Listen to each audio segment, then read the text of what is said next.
اعوذ باللہ من الشیطان الرجیم بسم اللہ الرحمن الرحیم انما المؤمنون الذین اذا ذکر اللہ وجلت قلوبهم واذا تلیت علیہم آیاتہ زادتہم ایمانا وعلی ربہم یتوکلون۔ سورہ انفال۔ سچے ایمان تو وہ لوگ ہیں جن کے دل اللہ کا ذکر سن کر لرز جاتے ہیں، اور جب اللہ کی آیات ان کے سامنے پڑھی جاتی ہیں تو ان کا ایمان بڑھ جاتا ہے اور وہ اپنے رب پر اعتماد رکھتے ہیں۔ اس آیت میں اللہ تعالیٰ نے کہا ہے کہ سچے اہل ایمان کی نشانی تو وہ ہے کہ جب ان کے سامنے اللہ کا ذکر آتا ہے تو ان کے دل لرز جاتے ہیں، وہ کانپ جاتے ہیں، ڈر جاتے ہیں کہ اللہ تعالیٰ کے جو مطالبات ہیں کیا وہ ہم سے ادا ہو سکتے ہیں، کیا ہم اس کا حق ادا کر سکتے ہیں، اور وہ اپنے اندر جو کیفیت محسوس کرتے ہیں وہ یہ محسوس کرتے ہیں کہ جو اللہ تعالیٰ ہم سے جو چاہتا ہے وہ ہمارے بس میں ہے یا نہیں ہے، اور اس کے لیے فکر مند ہو جاتے ہیں، ان کے دل لرز جاتے ہیں، وہ کانپ اٹھتے ہیں، اور جب اللہ کی آیات ان کے سامنے پڑھی جاتی ہیں تو ان کا ایمان بڑھ جاتا ہے۔ یعنی جب اللہ کا ذکر ہوتا ہے، اللہ کی آیات ان کے سامنے پڑھی جاتی ہے تو ان کا ایمان بڑھ جاتا ہے، ایمان میں اضافہ ہو جاتا ہے، اور یہ اہل ایمان کی نشانی ہے۔ جو ایمان والے نہیں ہیں ان کے سامنے تو ایسا ہے جیسے کہ بھینس کے سامنے بین بجانا۔ اللہ تعالیٰ نے سورہ بقرہ میں کہا ہے کہ اے لوگو، اے محمد صلی اللہ علیہ وسلم، یہ جو نہ ماننے والے لوگ ہیں نا، ان کے سامنے تم اللہ کا ذکر کرو، انہیں ڈراؤ یا نہ ڈراؤ، بہرحال یہ ماننے والے نہیں ہیں کیونکہ ان کے دل مردہ ہو چکے ہیں، یہ اندھے ہیں، انہیں دکھائی نہیں دیتا ہے۔ لیکن جو ایمان والے لوگ ہیں وہ تو جب اللہ کا ذکر ان کے سامنے ہوتا ہے تو وہ کانپ اٹھتے ہیں، ڈر جاتے ہیں، اور وہ اپنے رب پر اعتماد کرتے ہیں، یعنی کہ انہیں اللہ اپنے رب پر بھروسہ ہوتا ہے، یعنی کہ اللہ تعالیٰ ان سے جو چاہتا ہے اور جو اس کے لیے عمل وہ کرتے ہیں، اس عمل کا بدلہ ان کو اللہ کے یہاں ملے گا، اس بات کو انہیں اللہ پر یقین ہے، بھروسہ ہے۔ عبداللہ بن مسعود نے اسی طرف توجہ دلائی ایک حدیث میں، انہوں نے فرمایا جب وہ اس کلام کو سنتے ہیں، بنی اسرائیل کے سارے لوگوں کو واقعہ بیان کرتے ہوئے قرآن مجید کہتا ہے وَإِذَا سَمِعُوا مَا أُنزِلَ إِلَى الرَّسُولِ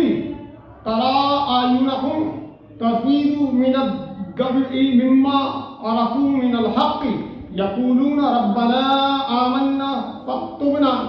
مَعَ الشَّاهِدِينَ۔ جب وہ اس کلام کو سنتے ہیں جو رسول اللہ صلی اللہ علیہ وسلم پر اترا ہے تو تم دیکھتے ہو کہ حق شناسی کے اثر سے ان کی آنکھیں آنسوؤں سے تر ہو جاتی ہیں، وہ بول اٹھتے ہیں کہ پروردگار ہم ایمان لے آئے، ہمارا نام گواہی دینے والوں میں لکھ دے۔ اسی وجہ سے قرآن بار بار غور و فکر کی تلقین کرتا ہے، کہتا ہے کتاب انزلناہ الیک مبارک لیدبروا آیاتہ ولیتذکروا اولو الالباب۔ یہ کتاب جو ہم نے تمہارے اوپر نازل کی ہے بڑی برکت والی کتاب ہے تاکہ لوگ اس میں غور و فکر کریں اور عقل والے اس سے نصیحت حاصل کریں۔ مطلب یہ قرآن مجید کی طرف اللہ تعالیٰ توجہ دلاتا ہے، کہتا ہے کہ اس سے سبق لو، اس سے نصیحت حاصل کرو، اس میں غور و فکر کرو، تدبر کرو، یہ تمہاری دنیا کو بدل کر رکھ دے گا۔ اور آپ دیکھیں جس قوم نے قرآن پر عمل کیا ہے اللہ تعالیٰ نے انہیں سربراہی بخشی۔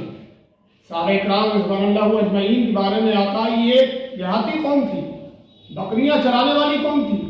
یہ پڑھنے لکھنے والے نہیں تھے، لیکن جب انہوں نے قرآن کو اپنا پیشوا بنایا تو اللہ نے انہیں دنیا کا امام بنایا، ان کو حکومت بخشی، ان کے پاس بادشاہی آئی، بلکہ خلافت سونپی اللہ تعالیٰ نے ان کو۔ اور مولانا مودودی رحمۃ اللہ علیہ کہتے ہیں کہ قرآن کو اپنا امام بناؤ اور پوری دنیا کا امام بن جاؤ، قرآن کی دعوت لے کر اٹھو اور پوری دنیا پر چھا جاؤ۔ یہ قرآن ایک ایسی چیز ہے جس کے مطابق انسان جب اپنے عمل درست کرتا ہے تو وہ اس کے اندر ایک بہت ہی بہترین قوت پیدا ہوتی ہے، اور یہ قوت جب پیدا ہو جاتی ہے اس کے اندر تو وہ اسلام کا علم لے کر اٹھتا ہے اور دنیا پر قائم کرنے کی پوری جدوجہد کرتا ہے۔ تو اللہ کا ذکر سن کر لوگوں کے ایمان بڑھ جانا چاہیے،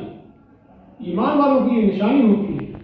تو ہم کو اپنے اندر ایمانی قوت پیدا کرنے کی ضرورت ہے، اللہ پر اعتماد کرنے کی ضرورت ہے، اللہ سے محبت کرنے کی ضرورت ہے، اللہ سے ڈرنے کی ضرورت ہے۔ ہم کو چاہیے کہ ہم اس دین کے لیے ساری توجہ لگا دیں،